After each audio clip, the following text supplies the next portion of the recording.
Hi, I'm David Stein, and in this video I describe how is it that money is created.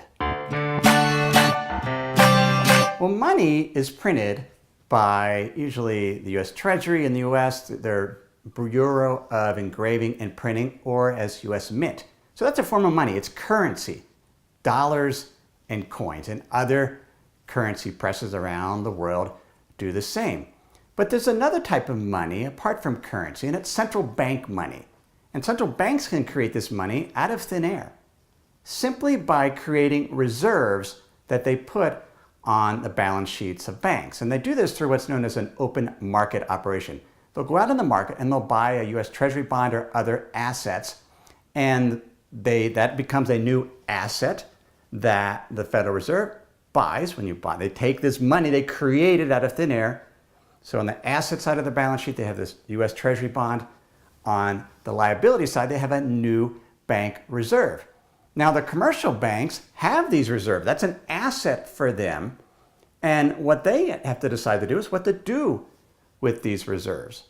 Now, some believe, and it just isn't true, that the banks lend out those reserves. When they make a loan, they're lending out reserves. That's not what is happening. Here's how the German central bank, the Bundesbank, put it. They say banks can create book money just by making an accounting entry. So when they grant credit, all they're doing is on the liability or on the asset side of their balance sheet, they put a loan receivable, and on the liability side, they make a deposit. They create it out of thin air. They don't look at the amount of reserves that they have.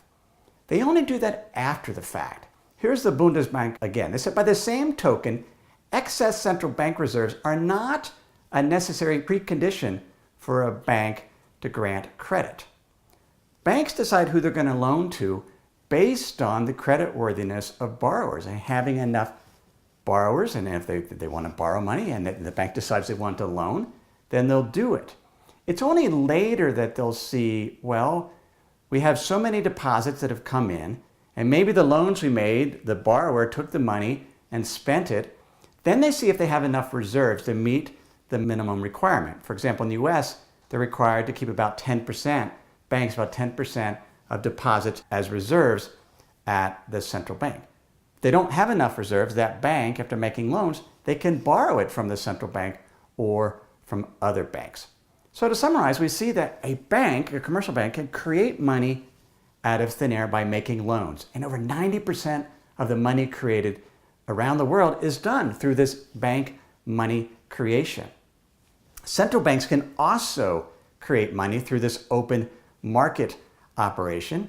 And the reason why they're buying all these treasury bonds is because they want to influence interest rates and potentially influence the desire of households and businesses to borrow. As interest rates go down, their desire to borrow goes up. And so the Federal Reserve is trying to control that amount of borrowing, because all this money creation from banks, if banks keep lending money, borrowers keep borrowing, and then spending, that can lead to inflation. So that's how most of the money is created. It's created by banks through their lending activity, and it's created to some extent through Federal Reserve in terms of their money creation, in terms of their open market operations. If you have any questions, go ahead and you can put those in the comments of this video, and please subscribe to the Money for the Rest of Us YouTube channel. Thanks.